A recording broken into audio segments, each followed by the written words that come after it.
बुद्ध की कहानियां बुद्धा स्टोरीज जीवन के धर्म को उद्घाटित करती हैं और हमें राह दिखाती हैं। यही कारण है कि हिंदी में बुद्ध की कहानियां गौतम बुद्ध स्टोरी इन हिंदी बेहद लोकप्रिय हैं। इसी मकसद से हम आपके लिए एक बुद्ध की लोकप्रिय कहानी गौतम बुद्धा स्टोरी लेकर आए हैं, जिसका शीर्षक है जब कोई अपमान करे। यह एक जीवन से जुड़ी हुई कहानी है, इसीलिए सभी को बेहद अपील करते हैं। हमें उम्मीद है कि गौतम बुद्ध की यह कहानी बुद्धा स्टोरी इन हिंदी आपको पसंद आएगी। गौतम बुद्धा एक बार बुद्ध एक गांव से गुजर रहे थे। उस गांव के लोग उन्हें पसंद नहीं करते थे। उन लोगों ने बुद्ध को घेर लिया और उन्हें बुरा भला कहने लगे। गांव वालों का सरदार सबसे ज्यादा नाराज था। वह तो बुद्ध को गालियां ही देने लगा, पर बुद्ध इस सबसे बेपरवाह मंद मुस्कराते रहे।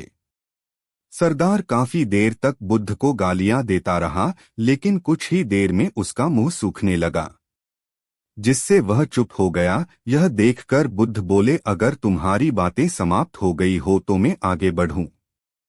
मुझे आगे वाले गांव में जाना है, वहां के लोग मेरी प्रतीक्षा कर रहे होंगे। यह देखकर गांव का एक व्यक्ति बोला, हम लोग तुम्हारा अपमान कर रहे हैं, तुम्हें गालियां दे रहे हैं, लेकिन तुम इसका जवाब देने के बजाय मुस्कुरा रहे हो।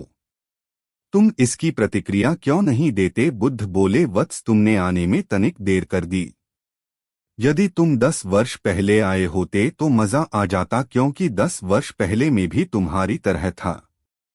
अगर उस समय तुम मुझे बुरा भला कहते, गालियां देते, तो मैं भी क्रोधित हो जाता।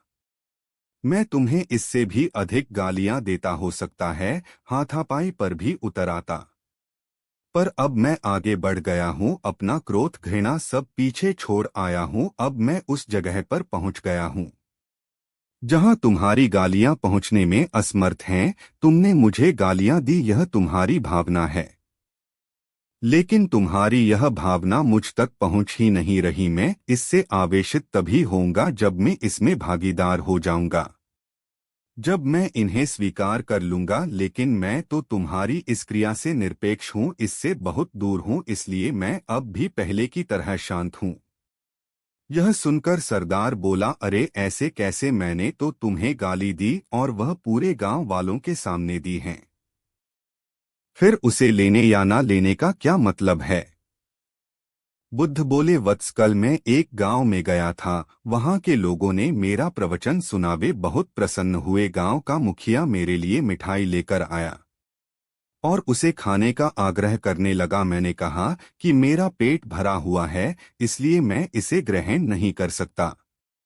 यह सुनकर वह व्यक्ति मिठाई वापस लेकर चला गया, क्योंकि जब तक मैं कोई चीज लूंगा ही नहीं तो कोई मुझे कैसे दे पाएगा?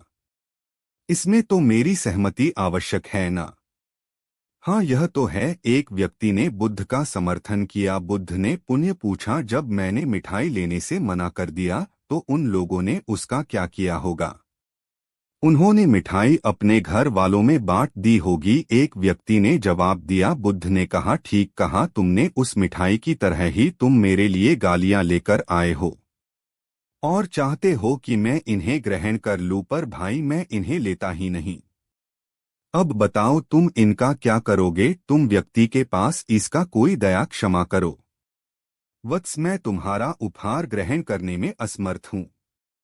कहते हुए बुद्ध ने अपने हाथ जोड़ दिए। बुद्ध की बातें सुनकर सरदार लज्जित हो गया। उसकी आंखें छलछाए। उसके होठों ने जवाब दे दिया और जब उससे रहा नहीं गया तो वह बुद्ध के चरणों में गिर पड़ा।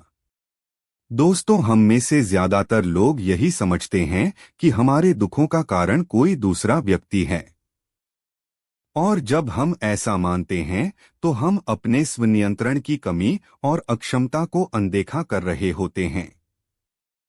वास्तव में यह हम पर निर्भर करता है कि हम दूसरों के द्वारा प्रदान की गई नकारात्मकता को स्वीकार करते हैं या नहीं। अगर हम नकारात्मकता को स्वीकार करते हैं तो हम अपने पैरों पर कुल्हाड़ी मारते हैं, और जब हम उसे अस्वीकार कर देते हैं तो घृणा, क्रोध, हिंसा हर किसी से मुक्त हो जाते हैं।